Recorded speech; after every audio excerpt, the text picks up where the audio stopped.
అందరికీ నమస్కారం. తర్వాత ముఖ్యంగా మాజీ ముఖ్యమంత్రి జగన్మోహన్ రెడ్డి గారు పులివెందుల పర్యటనకు వస్తున్న సందర్భంగా అక్కడున్న వైఎస్ఆర్ పార్టీ ముఖ్య నాయకులకు తర్వాత క్యాడర్ కూడా ఒక చిన్న మనవి.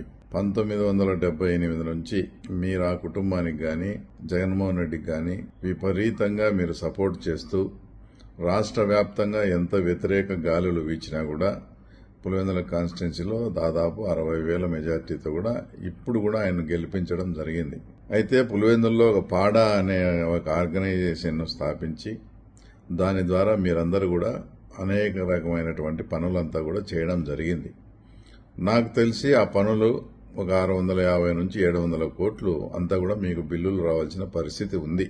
మీరంతా కూడా గతంలో మేము నీరు చెట్టు బిల్లులు వాళ్ళకు రాకుండా మీ ప్రభుత్వం అంతా కూడా ఇబ్బంది పెట్టడం జరిగింది. మన ప్రభుత్వము అలాంటి ఇబ్బంది మాకు పెడితే రేపు మా పరిస్థితి ఏంటి, మా బిల్లులు మాకు ఇప్పించండి మహాప్రభు అని మీరంతా కూడా అనేక సార్లు ముఖ్యమంత్రి గారిని గాని ఎంపీ అవినాష్ రెడ్డిని గాని మీరంతా కూడా అడగడం జరిగింది.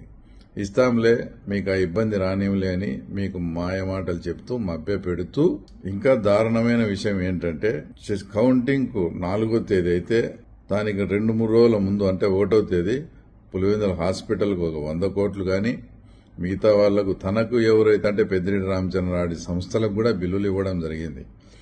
ఆ బిల్లులు ఎందుకు ఆయన ఇస్తున్నాడు మీకు ఇవ్వకుండా ఇంతగా వాళ్ళను నెత్తిన పెట్టుకొని చేసిన మీకు కాకుండా వాళ్ళకు ఎందుకు బిల్లులు ఇచ్చాడంటే దాంట్లో వచ్చే 10% కమిషన్ ఆయనకు పోతుంది.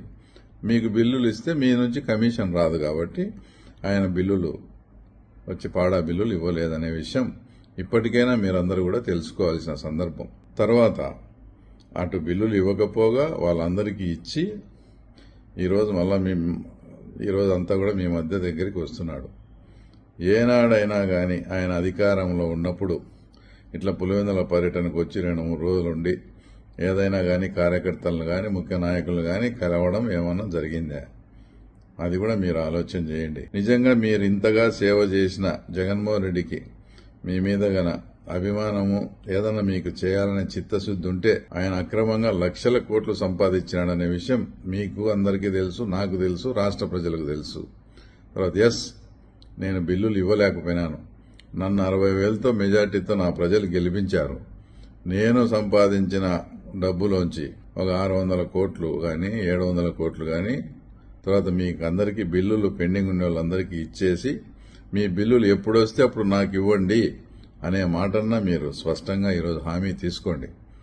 అలాగనే నిజంగా జగన్మోహన్ రెడ్డి చేసిన పక్షంలో మేము కూడా నిజంగా జగన్మోహన్ రెడ్డికి హ్యాట్స్ ఆఫ్ చెప్తాం. ఎందుకంటే నిన్ను నమ్ముకుని ప్రాణాలకు తెగించి ఇన్ని సంవత్సరాల నుంచి చేసే వాళ్లకు ఈరోజు నిజంగా నీ గవర్నమెంట్ వల్ల ఇబ్బంది పడినారంటే దానికి మీరే బాధ్యత వహించి ఆ బిల్లుల అమౌంట్ అంతా వాళ్ళకి ఇచ్చేసి ఎప్పుడు బిల్లు వస్తే అప్పుడు ఆ అమౌంట్ నేను తీసుకుంటానని మీరు చెప్పగలిగితే నిజంగా మీకు నిజంగా హ్యాట్సప్. ఈ రోజు జగన్మోహన్ రెడ్డి వస్తాడు కాబట్టి మా బిల్లుల పరిస్థితి ఏంటని తర్వాత మీరంతా కూడా నిలదీయాల్సిన అవసరం ఈ రోజు వచ్చి ఉందా లేదా అని కూడా నేను మిమ్మల్ని అడుగుతా ఉన్నాను. ఏదైతే మీరు నీరు చెట్టు బిల్లులు గాని మిగతా బిల్లులు గాని మీ ప్రభుత్వంలో ఇబ్బంది పెట్టినట్టు మేము మిమ్మల్ని ఇబ్బంది పెట్టాలని ఎంతైనా కూడా మీరు పులివెందుల వాసులే, మిమ్మల్ని ఇబ్బంది పెట్టాలన్న ఆలోచన అయితే మాకు మాత్రం లేదు. ఏమంటే ఇది ముఖ్యమంత్రి గారి నిర్ణయం మీద ఆధారపడి ఉంటుంది కాబట్టి మేము ఆయన దృష్టికి తీసుకుపోయి తర్వాత మీకెవరికి ఇబ్బంది లేకుండా చూడాలనే తపన అయితే మాకుంది. ఇదైతే తప్పకుండా ముఖ్యమంత్రి దృష్టికి తీసుకుపోతాం. మీరు మాత్రం మా పరిస్థితి ఏంటని జగన్మోహన్ రెడ్డిని నిలదీయాల్సిన అవసరం అయితే ఉందని నేను భావిస్తూ సెలవు తీసుకుంటున్నాను. జై తెలుగుదేశం.